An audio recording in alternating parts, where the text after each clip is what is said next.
This display commemorates the 100th anniversary of the Easter Rising in Dublin in 1916, which was a really pivotal moment in the long history of Ireland's struggle for independence from Great Britain. It took place in central Dublin and it lasted only 6 days. There were around 2,500 rebel fighters involved and ended in defeat for the Republicans. 15 of the Republicans' leaders were arrested immediately upon surrender, and they were executed over the coming weeks after very brief closed trials. And it was really those executions that caused the major controversy.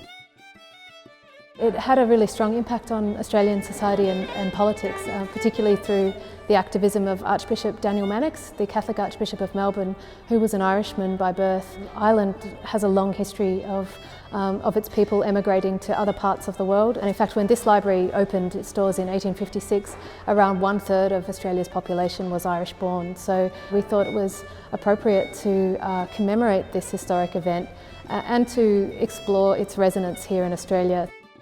The proclamation of the Irish Republic is really the cornerstone of Irish republicanism today.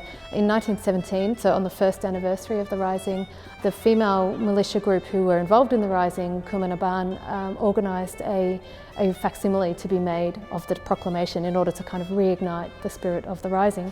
And what we have in our collection is a 1917 facsimile, which is in fact, strangely, rarer than the 1916 original.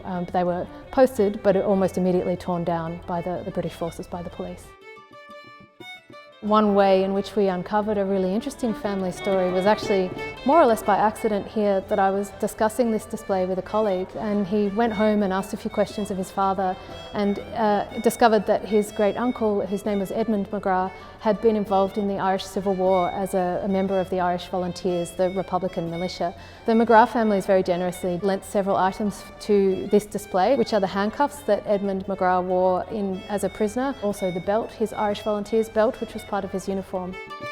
This has been a really collaborative process with lots of people around the library working together. Today is the culmination of all this work over the last months, and we're just so excited to see the display come to fruition.